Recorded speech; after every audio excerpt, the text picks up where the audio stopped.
What's up, everybody, and welcome back to Fireside Giants. I'm your host, Anthony Rivardo, joined by my co-host, Alex Wilson. And the New York Giants secondary seems like it has some pretty nice pieces to build around for the future. Now, of course, we know Deonte Banks. We love him. First-round pick out of Maryland. He's playing some good football, that rookie out on the boundary as the cornerback. We know that Cordell Flott is looking like a player that could definitely develop into our starting slot cornerback, and we also like the prospects of maybe seeing Trey Hawkins develop into a starter one day. But how about the back end of the secondary, right? That safety position. Well, there's been a lot of controversy surrounding Xavier McKenna ever since the last season. Injury during the bye week. A lot of fans didn't like that. Some coaches seemingly didn't like that, but he's bounced back in a major way. Few more controversies during this regular season, but again, bouncing back and playing some really good football as of late, making the Giants wonder, do we need to extend this guy in the offseason? We're going to talk about that in this episode, and we're also going to talk about the hidden gem that the Giants found at the safety position, which is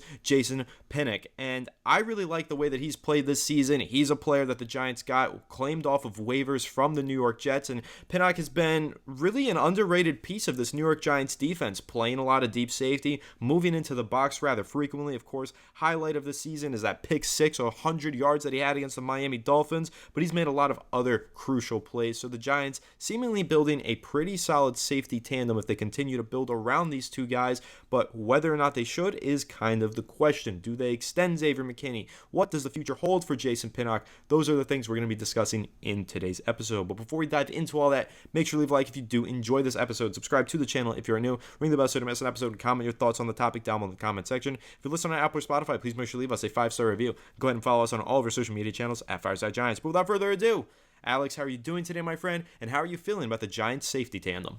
I'm doing pretty good, and as we've seen lately, my friends, the Giants defense has been balling out. Of course, a couple bad performances here and there, but I think that mostly this defense has reached expectations, and unfortunately the offense has not, which is why we are 4-8, and we are asking ourselves, what is the future? We're like 2 games out of the wild card, but also have a top 6 pick.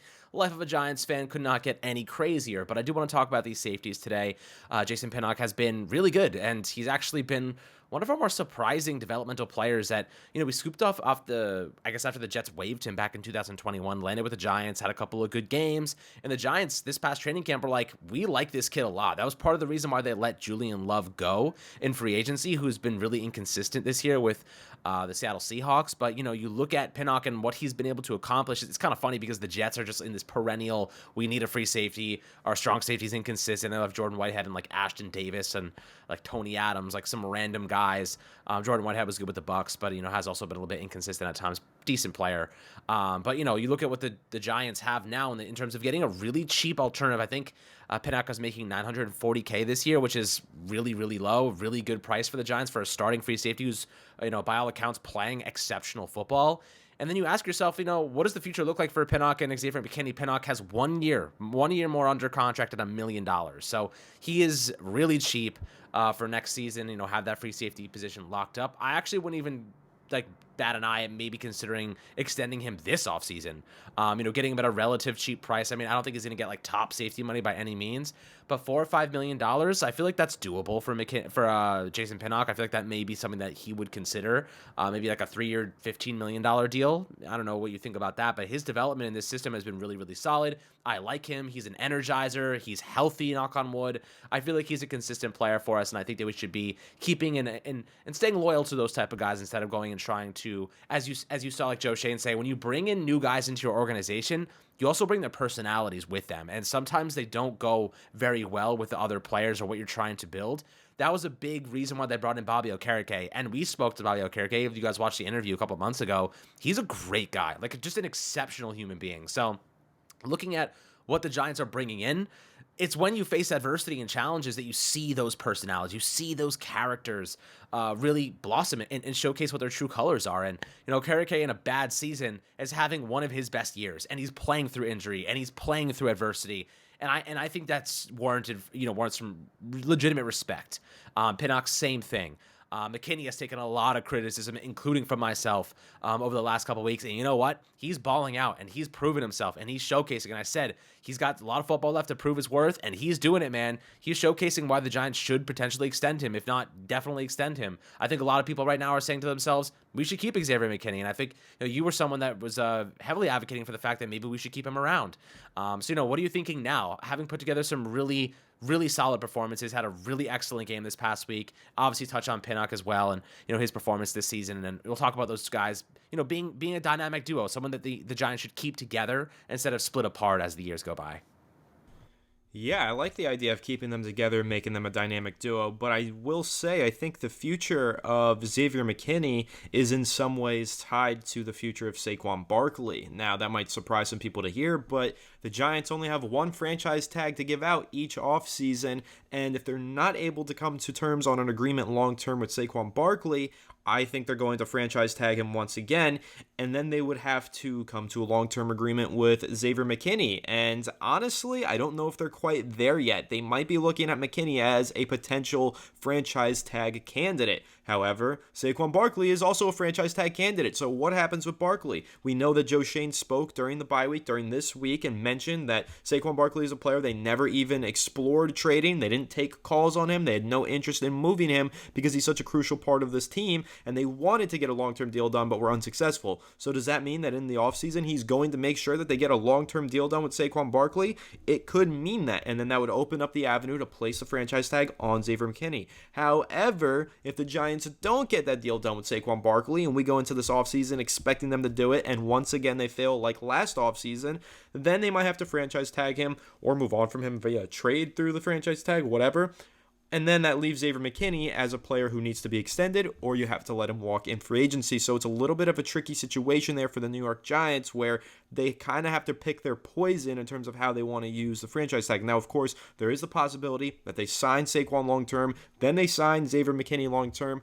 But if it were me and I were Xavier McKinney, coming off of a season that was good, but probably could have been a lot better if this team was more consistent. I mean, safety play is one of those things that's very dependent on the players around you. Xavier McKinney has flashed those moments where you're like, damn, this kid can be elite, right? Like that interception versus the Patriots last week. That was like, I saw someone on Twitter, like an analyst on Twitter, describe that as a Ed Reed level play. And honestly, you watch that thing back, there's not many safeties in the NFL that can make that play that Xavier McKinney made. It was an incredible interception, and that's not the first time that he's done that. It's the first time he's gotten an interception this season, but if you go back 2 years ago when he had 5 picks for the Giants in 2021, he was a stud, and he was making plays like that almost routinely. So Xavier McKinney is a player who's young, has potential, maybe has been a little bit inconsistent, but he's definitely a guy that you want to build around. And so if I were him personally, I would be saying, I know that I have this talent and this ability, but because of the team around me, I haven't been able to showcase that enough, so maybe I want to play on the franchise tag. That might make sense for Xavier McKinney.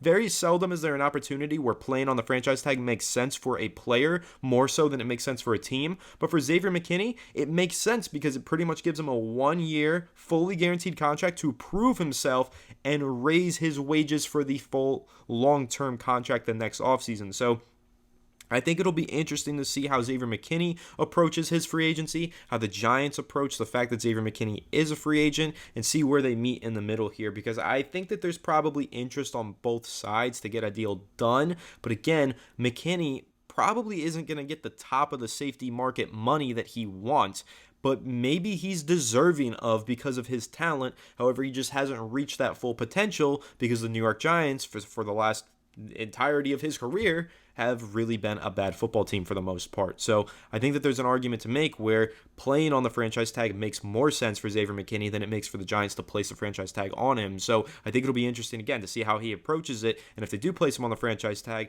that's his prove-it year. And then maybe he cashes in 2025 with a big long-term contract, whether that's with the Giants or someone else. Now, again, you asked me kind of how I'm feeling. I would like to see the Giants re-sign Xavier McKinney. I think a 3-year deal worth around $36 million makes a lot of sense, $12 million per season. It's not the upper echelon of the safety class, the safety market. It's getting there, though. It's pretty close, and I think that's kind of fair for Xavier McKinney. He's not an average player. He's definitely an above-average player, a good player, but is he a great elite player? Again, Maybe he could be, but he's not right now, so I wouldn't want to pay him like one. So I think that $12 million is not that $16 million like the upper echelon of safeties, but that $12 million makes sense to me. So 3 years, $36 million, which for what it's worth is actually the contract I projected for Saquon Barkley last offseason, I think does make a lot of sense for Xavier McKinney. But again, he might be wanting that 16 to 18 million top of the safety market money, but he's probably not earned it just yet. So playing on the franchise tag might make sense for him. So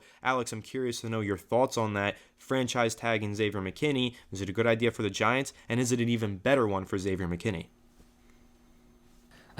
I think there is something to be said about, we assume that players want to stay here. You know what I mean? Like, years of losing, years of being kind of disrespected by just continuous coaching turnovers, and McKinney has been here for a couple of them. And not to mention, when everyone was getting big extensions, Dexter Lawrence and Andrew Thomas, the Giants said, Xavier McKinney, yeah, buddy, you got to freaking prove yourself. And he was like, he was pissed off, like, and he said it. He was like, kind of frustrating that I'm not getting the offers or whatnot. But if he wants $16 million, I will personally carry his stuff out of the locker. Like, I'm not giving McKinney $16 million. I really like McKinney. I thought, earlier this season he was struggling a bit. The whole defense has really hit their stride. He's been excellent as of late. But it's not even about McKinney. It's about, I don't think paying safeties, specifically free safeties, $16 million is a winning move. I just don't think it's a move that is worth making. I don't think that, it's something that you can survive with, because if you're going to have Daniel Jones under contract and then McKinney making $16 million, I mean, who's more valuable to this team, Saquon Barkley or Xavier McKinney, right? If Saquon Barkley is making 12 on the franchise tag and McKinney's making 16, that doesn't make much sense to me. The gears don't turn for me. Like, Saquon Barkley is by far, in my opinion, the more impactful player. Just because without him, our offense is a literal joke. And I feel as though, you look at McKinney and he's a great player. I'm fine in the $12 million range, like the $10 to $12 million range. I can live with that. But $16 million, maybe even 13 would be fine, but 16 is a lot for me. I guess it's more about the guaranteed money as well. It's probably looking at maybe a 3-year deal at like, $39 million. That's $13 million per year. Maybe that's something that's serviceable. That's a decent contract with an out after the second season, like 50% of it guaranteed. Maybe you go something in that range, but like 3 years, $40 million. But 16 is a little rich for my blood. I don't know how you feel about it. If comparably, like if you're Saquon Barkley and you're like, this guy who's obviously, Saquon Barkley is a leader. He keeps the locker room composed. Meanwhile, Xavier McKinney's been like throwing nukes, like throwing grenades into the media on like every other week. I feel like, you have one guy who's actively kind of putting some negative stuff out there, and then one guy, for what it's worth, this whole like Brian Dable, like Wink Martindale feud, like narrative that may or may not be true, started because of how Dable like let McKinney run, break down the team and gave him all this like leeway, but like, and kind of undermined Wink Martindale because, McKinney kind of took a shot and was like, they're not listening to the captains. Like they're not letting us, communicate. They're not like listening to us. And I don't know exactly what's going on there, but that's kind of like, that was a kind of a weird situation. I think like did not help, if that even is true. Obviously I saw speculation, but Jordan Rondon did say like, if you open your eyes and you're in the room every day, like you see there is some beef there is some tension. Who really knows? Like, we're not there, so I can't say for sure that he is, and we'll take his word for it if you want. But looking at the situation at hand, if you're Saquon Barkley, you know what you mean to the locker room, you know what you mean to the offense, you know what you mean to the team. Is that rubbing you the wrong way that a guy who's clearly less valuable than you is getting paid $3 to $5 million more? What are your thoughts on that? Because I think it's like a something worth exploring from Saquon's perspective, or maybe you think he doesn't care. I'm curious to get your thoughts on that. Okay, well, firstly, I said that they should pay him $12 million, not $16 million. I said that $16 million would be the upper echelon of safety market. That's what he wants, but again, that's why I'm saying playing on the franchise tag would be beneficial to him, because he could probably earn the $16 million, but hasn't just yet. But I don't think that Saquon Barkley would care. I think that Saquon Barkley is just a good human being, and he would probably be happy for Xavier McKinney personally. I think that Saquon Barkley doesn't take things personally. He's been very clear in every single interview that he's ever done, every single time he's ever been questioned about his contract and about the dispute between his contract and all the negotiations. He always just says, it's a business, and I understand that. That's what he says every single time, and he praised Andrew Thomas for getting his deal. He praised Daniel Jones for getting his deal, Dexter Lawrence. He's happy to see the dogs eat. Like, that's literally just how it is for Saquon Barkley. And I think that Xavier McKinney getting paid would not upset him or peeve him in any way. I think that it would probably make him pretty happy. And I think that there's something to be said about Xavier McKinney is also one of those leaders in the locker room. He is a captain. I know that obviously Saquon Barkley is the face of the franchise. We know that he does a lot for the locker room to hold it together. I think that Xavier McKinney does do a lot for the locker room to hold it together. I think that a lot of this Wink Martindale, Brian Dable, Xavier McKinney love triangle thing is speculation, and it's a whole lot of connecting the dots. I don't think that there's necessarily anything that's 100% true about it. And what I will say is Xavier McKinney is one of those young leaders that this team needs. I think that one of the things we witnessed, Alex, during the Dave Gettleman era was, oh, the players in the locker room need themselves a leader. Let's go ahead and sign 40-year-old Antoine Bethea and force him into the starting lineup when he doesn't deserve it. That's stupid. That's disrespectful to the players that are out there grinding their asses off. And true leaders are good players who are young and connect well with the rest of their players, or the rest of their teammates, rather. And that's what Xavier McKinney is. He doesn't need to be a veteran player to be a leader. He is a leader. He breaks down the team. I know that, people made a to-do about him breaking down the team in the locker room a couple weeks ago. Xavier McKinney has been breaking down the team and breaking down the defense in particular for 3 years now. Anybody who's making something out of nothing with him breaking them down in the locker room is making something out of nothing. That's all that it is. He's been doing this for seasons because he is a captain, he is a leader in that locker room, and he's well respected amongst his teammates. That's what Xavier McKinney is, whether fans want to realize that or not. I remember last year we played, or 2 years ago when we played Oakland and he had that, or Las Vegas rather, and he had that interception. There was the sights and sounds from that game, and early in the game, or before the game started, he was on the sideline, gave an awesome hype speech and broke down the team, and we clipped it. We posted it on Fireside Giants social media accounts. He's been doing this for years. He's been breaking down the team pre-game, post-game, in the locker room. Xavier McKinney is one of the best leaders for the New York Giants, in my opinion. I understand. He made some comments in the media that maybe weren't the best. He ruffled some feathers for fans and reporters, but honestly, I think he ruffled feathers for reporters. I don't think he ruffled feathers for his teammates. I don't think the teammates gave a shit. Personally, I think that the teammates were like, you know what? I'm glad we have a leader who speaks his mind and who says what's on his mind. Because you know what that did? Maybe Xavier McKinney didn't handle that the right way by saying it publicly to the media, but it opened the dialogue between he and Brian Dable and Wink Martindale, and then the three of them came to a solution, and things have been happy sailing ever since. Since that happened, have the Giants not been winning more football games? Has the defense not been playing better? Have they not shifted from playing more man coverage to more zone coverage? That's happened since Xavier McKinney made those comments. So to me, I don't agree with the narratives here. I think that Xavier McKinney is a leader. I don't think Saquon Barkley would be upset about that because I think that McKinney is probably held in nearly as high a respect as Saquon Barkley in that locker room. I think there's plenty of evidence that would tell you McKinney is one of the most well-respected players in the New York Giants locker room, and he does deserve to stick around for those reasons. And I think that it is a situation where Saquon Barkley would just praise him, be happy for him, and I don't think that he would feel bitter in any way. I mean, if you want to think that Saquon Barkley's bitter about contracts, I'm sure he is to some extent. He wishes that the Giants would just pay him already, but I don't think that he gets jealous and starts judging other players and feels weird. I don't think that. He says it always, business is business, and he understands that part of it. And right now, the business is saying you don't pay running backs. Safeties, on the other hand, they do get paid. And so he's going to understand that. And if Xavier McKinney gets paid, I think he's just going to be happy for him. So, but really, that is just one thing that I got to reemphasize that point because I've been thinking about this the past few days. Like, the idea of signing a guy like Antoine Bethea years later, it just really pisses me off. Like, the idea of, like, we need a veteran presence in the locker room, so they signed this washed-up 40-year-old guy. Like, what was Dave Gettleman thinking? That guy was so bad at that stage in his career. I'm not saying Bethea was a bad player in the NFL, but at that stage in his career, forcing him into the starting lineup over guys like Xavier McKinney, I just didn't understand that, and I really, really don't understand it anymore.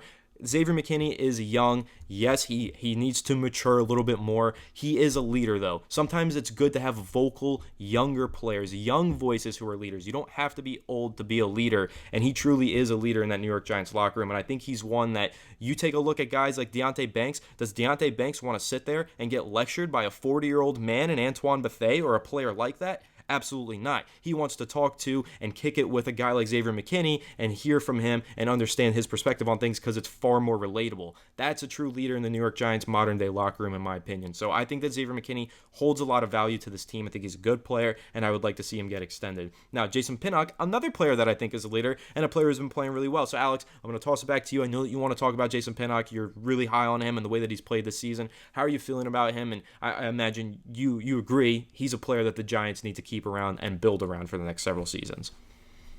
Yeah, fortunately, they have him under contract, as I referenced earlier, for one more year at $1 million. So they do have him locked in for the 2024 season. If they keep McKinney, then they have that duo there. Honestly, I'm really curious to see what happens with Wink Martindale. Like, there's a possibility that he leaves after this season. Maybe another team sees how well this defense played and sees him as a potential head coaching candidate. Or maybe he wants to go tested different waters and maybe the little feud is real. Who knows? Like, so many things could happen. I hope to God that he doesn't leave for what it's worth. He is like one of the only bright spots on this team. In fact, I would actually be fine promoting him to like an assistant head coach and like really being more involved in the game planning from an overview perspective, helping with the clock management. I mean, listen, the God honest truth is that Wink Martindale has so much experience. It's not even funny. I feel as though Dable could use that sometimes, use it more.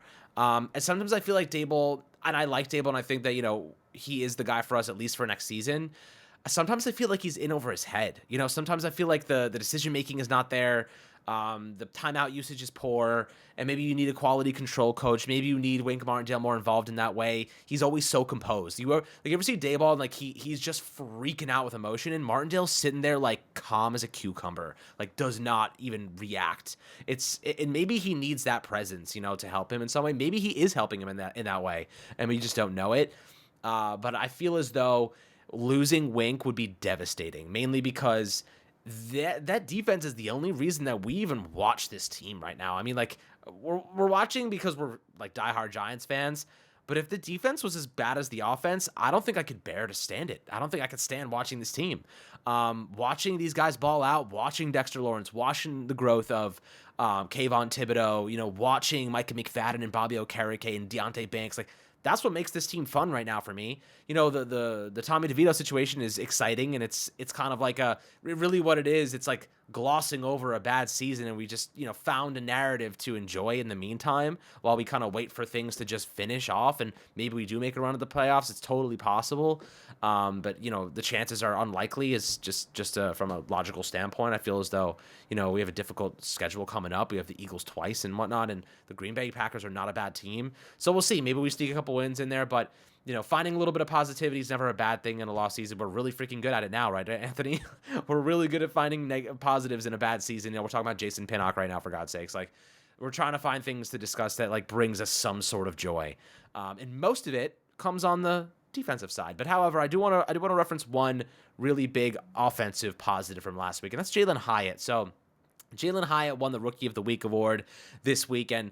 109 yards, 5 receptions on 6 targets. They used him all over the field. They pushed him downfield. Tommy DeVito made some excellent throws, gave him a chance to make a play on occasion. And, Jaylen Hyatt's going to be a really good player when this team has a competent passing game. Right now, I would say we're far from competent. I say we're inconsistent at best. Even with Tommy DeVito, I think that, yes, he's making some nice throws. The downfield opportunities and the chances he's taking, it favors Jaylen Hyatt. It gives us a chance to get back into games sometimes.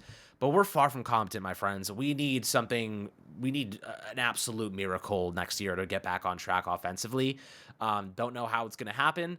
But Jaylen Hyatt is going to be a very good player for us for a very long time. We're seeing flashes of it in his rookie season. I hope his route tree continues to develop. But him and, by the way, Wan'Dale Robinson, a guy that I really like, those two guys are the future, man. Sterling Shepard's probably gone after this year. I wouldn't be surprised if he drafted a receiver. I know you've been looking at a lot of them in the second round as a potential, opportunity for the Giants to continue building that unit out and trying to find that WR1 without spending big. And I think that right now this draft class is ridiculously deep, and a lot of teams cash in on wide receivers in the second round. So we'll do a lot of more due diligence on that front in a couple weeks as we get closer to the draft, obviously a couple months even. So, what are your thoughts on Jaylen Hyatt, how he's grown, how he's developed? So far, I'm really impressed with how they've been getting him the football a little bit better recently. And I think that once we have a passing attack that is respectable, he's going to be a catalyst, man. Like, he's going to be such a good player for us. I agree with you, and I think he already is a really good player for the New York Giants. I think if you take a little bit of a closer look at the games that the Giants have played this season, he's been a lot more open than the stats would indicate. He's been getting open. He's been making separation for himself on his routes, whether they're deep, short. He just hasn't gotten the football a whole lot, but that's bound to change after this most recent performance. Tommy DeVito standing in that pocket, whether it was collapsing or not, was just like, F it, Jaylen Hyatt's down there somewhere, and he was letting it rip, and he was connecting with Jaylen Hyatt, and I loved it, and I wish that the rest of the Giants quarterbacks would do that more often. I mean, listen, it's not like this is the first time that he's made plays, though. We know back in week 2, Daniel Jones ripped a couple deep passes to him, some crucial plays that Jaylen Hyatt made in that win over the Cardinals, talking about that 33-yard reception on the left boundary on that corner route. That was a contested catch. Like, he had to go up there with someone on his back and rip that thing down. That was impressive. That was something that a lot of analysts said before the draft, or before he was drafted by the Giants rather, that he can't do those things. He can't make those contested catches, those big grabs. Well, of course, also in that game, he had a deep grab, right? Deep downfield, burn the cornerback. Those are the plays that everybody expected him to make. But are we also forgetting the fact that against the Buffalo Bills, he had another contested catch, a fourth down thrown by Tyrod Taylor. It was 4th and long, and Jaylen Hyatt got up there. Someone grabbed him by the legs while he was making the catch. He hauled it in anyway. So we are seeing development and growth. We are seeing him expand. I know you want to see him expand his route tree more. I do too. I want to see him continue to improve on everything, but we are literally seeing him develop and grow and expand his skill set week in and week out, because at the beginning of the season, week 1, maybe he wasn't totally comfortable to make a big-time grab like that on 4th down. He did have a drop in the preseason that was, followed up by a 33-yard touchdown 2 plays later, but he still had a drop in the preseason. Haven't seen him drop too many passes this year. In fact, we've seen him make some really tough catches this season, and we've seen him get himself a wide open on a lot of deep routes and really break open on the underneath routes as well. So Jaylen Hyatt, one of those players, maybe goes into the NFL, not the most expansive, versatile skill set, but he's growing, and that's what you want to see. With these young players, they're not finished products. They need to grow. They need to add certain traits to their skill set and kind of keep growing, and that's what we're seeing from Jaylen Hyatt, but we're seeing it very quickly. That's the important part. He's growing at a rapid pace. He's adding new things to his bag, new tricks to his bag week in and week out, and that's what makes him such an exciting player for the New York Giants. It tells you he's not just going to be a good player. He has the potential to be a great player for the New York Giants. It's the fact that he's developing and growing very quickly. The improvements that he's made from, before he was taking snaps with the Giants to now, 12 weeks into the season, massive improvements across the board in every different facet of his game, and that's what gives you hope for the future and tells you one day this kid can be a really, really good player for the New York Giants. And again, I feel the same way about Wan'Dale Robinson. He's also made a lot of progress, been a really good player. Is he ever going to have the expansive skill set? I don't think so with Wan'Dale, but with Jaylen Hyatt, 6'1", 4.3 speed, he can do all that. So it's exciting. The Giants do have a pair of really good young players at the wide receiver position. As you referenced, I'm going to be an advocate this offseason for them to add more talent at the position. I don't think it can ever hurt you to have more wide receivers. The more talent, the better at that position in my mind. And there are some really, really exciting players in this upcoming 2024 draft class. It is loaded with wide receiver talent. Like, you think back on that season when CeeDee Lamb and Jerry Jeudy came out in the same class. Like, that draft class was loaded with wide receiver talent. This one, arguably even better. Like, this is just a loaded draft class. So I'm really excited to dive into all of the wide receiver prospects in this draft class as we churn our way through the rest of this regular season and, of course, into the offseason. We've got a solid 5 months until the NFL draft, and, of course, we're going to hit you with a ton of draft content between now and then. We're also going to give you plenty of content discussing all of these Giants wide receivers like Jaylen Hyatt and other young players that we are really excited about, Jason Pinnock, Xavier McKenna, all that stuff right here on Fireside Giants. So make sure to leave a like if you did enjoy this episode. Subscribe to the channel if you are new. Ring the bell so you don't miss an episode, and comment your thoughts on the topics down below in the comment section. If you listen on Apple or Spotify, please make sure to leave us a 5-star review, and go ahead and follow us on all of our social media channels at Fireside Giants. But without further ado, we'll catch you all on the next one. Have a good one, and let's go Giants.